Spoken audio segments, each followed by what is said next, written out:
સૌથી પહેલાં સામગ્રી પર આપણે નજર કરીશું તો સામગ્રીમાં આપણે 3 વસ્તુ લેવાની છે। એક ઇલાયચી। ઇલાયચી ખૂબ ઠંડી ગરમીમાં તમને રાહત આપે, સાથે સાથે તમારા પાચન તંત્રને પણ ગરમીમાં વધારવાનું કામ કરે છે। અહીંયા આપણે ઇલાયચીની છાલ પણ લેવાની છે અને ઇલાયચીના દાણા પણ લેવાના છે।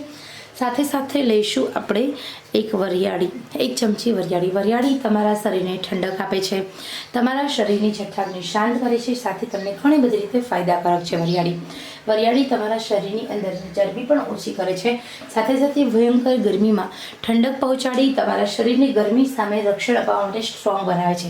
એ ઉપરાંત વરિયાળી તમને એનર્જી પૂરી પાડે છે। ગરમીમાં આપણું શરીર શક્તિહીન થઈ જતું હોય છે, તો એવા સમયે વરિયાળીનું સેવન કરવાથી તમારા શરીરને તાકાત મળે છે। સાથે સાથે આપણે લઈશું સાકર। અહીંયા આપણે સાકરનો ઉપયોગ કરીશું। આ શરબત બનાવવા માટે આપણે ખાંડનો ઉપયોગ નહીં કરીએ, કારણ કે સાકર છે એ ઠંડી સાથે સાથે એની અંદર પુષ્કળ પ્રમાણમાં ફાઈબર, તો ગરમીની અંદર આફ્રો એસિડિટી અને પેટની જેવી સમસ્યા દૂર કરશે। હવે આપણે કેવી રીતે બનાવવાનું છે આ શરબત, એની આપણે રેસીપી જોઈએ। તો ઇલાયચીના દાણા ઉમેરી દઈએ, સાકર ઉમેરી દઈએ, વરિયાળી ઉમેરી દઈએ। અહીંયા આપણે 1 ગ્લાસ માટેનું આ પાવડર બનાવું છું। તમે ચાહો તો આવી રીતે તમે આખા ઉનાળામાં ચાલે એટલો પાવડર એકસાથે બનાવી અને ફ્રીજમાં સ્ટોર કરી શકો છો। અને ઇન્સ્ટન્ટ તમારે આ કેવી રીતે શરબત બનાવવું છે એની રેસીપી હું જણાવીશ કે કોઈ પણ તમારા ઘરે ગેસ્ટ આવી હોય તો માત્ર 1 જ મિનિટમાં 50 ગ્લાસ શરબત પણ તમે બનાવી શકો છો। તો હવે આપણે સૌથી પહેલાં મિક્સર જારમાં પાવડર ફાઇન બનાવી લઈએ।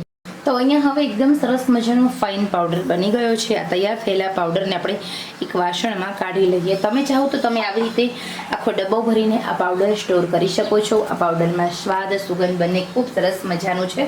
હવે અહીંયા કેવી રીતે બનાવવાનું છે એ જોઈએ તો તમારે એકસાથે 50 ગ્લાસ બનાવવા છે શરબતના। તમારા ઘરે કોઈ ગેસ્ટ આવી રહી છે, 10 થી 15 ગ્લાસ બનાવવા છે, તો આવી રીતે આગલે દિવસે પાવડર બનાવીને રાખી દો। એની પાવડર પછી એક મોટા વાસણમાં લઈ અને એની અંદર પાણી એડ કરી દેવાનું છે, સાથે સાથે આઈસ ક્યુબ એડ કરી દેવાની છે, એટલે એકદમ ચીલ્ડ બને, ઠંડુ બને। ઓકે, અને હવે આપણે હલાવી લઈએ। તો અહીંયા એકદમ સરસ મજાનું આપણું નથી તમારે અહીંયા ખાંડ ઓગાળવાની ઝંઝટ, કારણ કે આપણે સાકર એડ કરી છે એનો પણ આપણે પાવડર બની ગયો છે। ઇલાયચી અને વરિયાળીના બધા જ પોષક તત્વો હવે પાણીમાં સેટ થઈ જશે। અને આ જે પાવડર છે, ઠંડાઈ પાવડર છે, આ જે આપણો ઠંડાઈ શરબતનો પાવડર છે, એ પાવડરને તમે આરામથી ગાળીને તમે કોઈ પણ ગેસ્ટને આપી શકો છો। તો ખરેખર અહીંયા ખૂબ સરસ મજાનો આ એકદમ ઉપાય છે ઠંડક સામે રક્ષણ આપવાનો।